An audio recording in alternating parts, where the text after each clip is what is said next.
Hey guys, what's up? Okay, this is going to be a little hard to explain.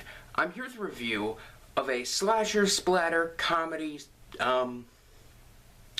drama, crime, revenge, supernatural, exploitation horror film from 2011. Today's movie is Jacob. Now, this movie I was not thinking about reviewing at all. I heard this movie was pretty terrible. I heard it was terrible, and I figured I'd just watch it and see if it was worth watching for just like once. Just see if it was worth watching once. And I'll be honest, this movie sounded really interesting. It sounded like a very cool, kind of serious movie.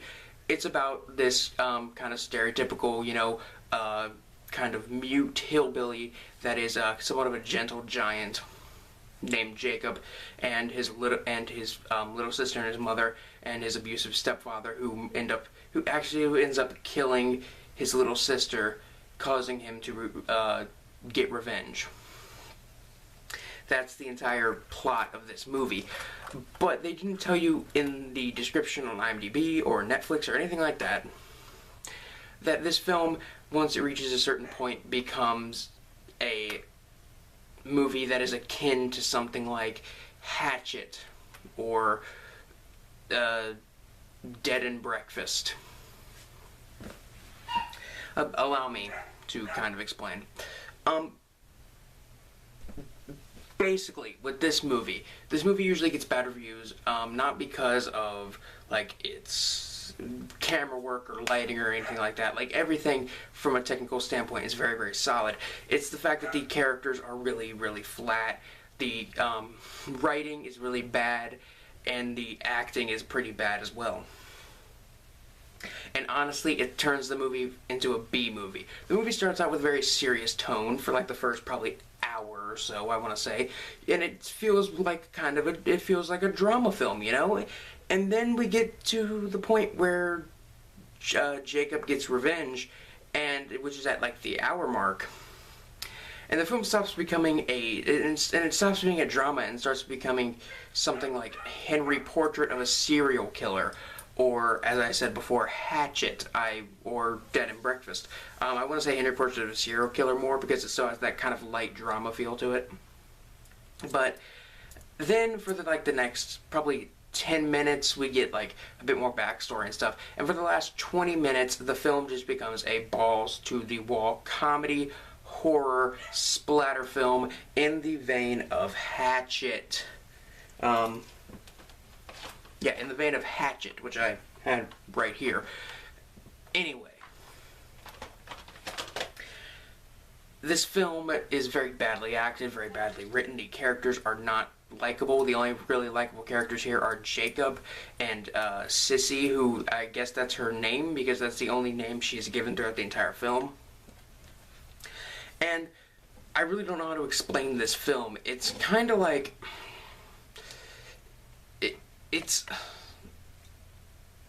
I want to compare it to The Last Circus, another film I reviewed. The Last Circus was a comedy, drama, horror, like exploitation, splatter film, and it had all those elements, and it was still funny, it was still dramatic, it was still kind of sad, it was still hard to watch, it was still violent, it was still crazy and fun. And this film does that, but it doesn't do it in the right way like The Last Circus does. It does it in the wrong way. And by doing it in the wrong way, by throwing in this very bad acting and writing, it makes it seem like a trauma film almost. I can't explain it. What there is of let's see, the lighting, camera work, music, all that is very good. The film has a nice kind of visual style. I would compare it to something like Dead Girl. It has that kind of a grayish black visual style, not really a lot of color to it, kind of monotone. And I mean, I want to say it works here because it does work for the first probably hour, and then once it becomes a slasher film, I feel like it would have benefited better from a brighter color scheme. it almost seems like the directors did not know what they were making when they made this movie. They were just kind of like, it seems like the director was like, I want to make a splatter film. I also want to make a slasher film. I also want to make a drama film and a crime film and a revenge film and a supernatural horror film. Now, do I make a good one of those? Good one of each of those, and then, you know, to use the money from that one to fund the next one? Or do I just combine them all? And he decided to combine them all, I guess. What there is of, not what there is of, but the tremendous amounts of unexpected gore in this film. The gore effects are actually really, not really, really good, but they're pretty good for the low budget. Really, I don't want to give this movie a low rating because it doesn't deserve the low rating. I think it's definitely pretty underrated, but I don't want to give it a high rating either because I feel like it's not good enough to deserve a high rating. On the gore meter from 1 to 10, I'll make something like The Corpse Grinders, and 10 being something like Brain Dead. Jacob is probably a 6 or 7 maybe. A solid like 6.5 probably. Really, all the gore is at the end in like the last 10-20 minutes. And it just feels really out of place, and it really kind of shifts gears on you and changes the genre so suddenly. It's like if you try to watch From Dusk Till Dawn without telling the person it's a vampire movie, and then it gets to the point where it turns into a vampire movie, and they just don't expect it.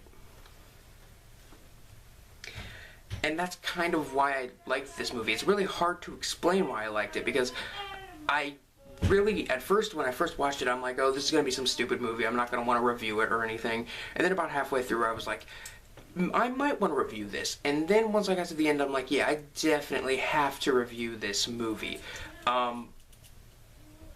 It's like, if I were to say it was a combination of anything, I'd probably have to say it's a combination of Dead and Breakfast, violent shit, Hatchet, I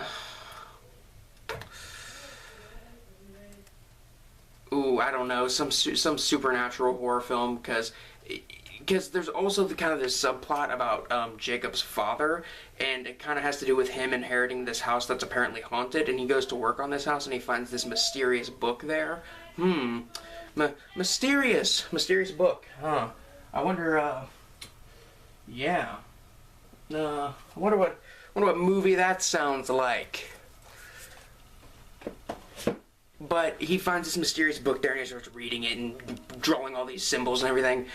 And I'm not going to spoil what happens after that, but then there's kind of a whole subplot about that, and then there's this crazy old chick who has the book at the end of the movie, and she's also apparently a psychic, I guess, and she really throws the movie off, because when the movie tries to remain serious towards the end, even when it becomes a full-on splatter film and everything just becomes really laughable, she comes along and just gives like the hammiest, like, she sounds exactly like the zombie Henrietta from Evil Dead 2.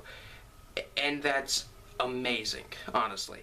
It was really an unexpected kind of character to show up, and honestly, I really liked how they did it. All in all, I could solidly recommend this movie if you guys are looking for, you know, like a lesser-known kind of revenge splatter film. Just remember that this movie tries to be serious, and it ultimately fails. I can't suggest this to someone who's looking for horror that's like as deep and as meaningful as like The Skin I Live In, or actually, I don't think there's any other horror film that's as deep and meaningful. Now, well, I wouldn't even want to say that's as deep and meaningful, but definitely. This film is definitely a combination of like Hatchet and Killer Joe. Hatchet in the sense that it's about a big guy killing people, and Killer Joe in the sense that it's about rednecks and hillbillies and white trash, and it's also a comedy and a drama as well as being a horror film.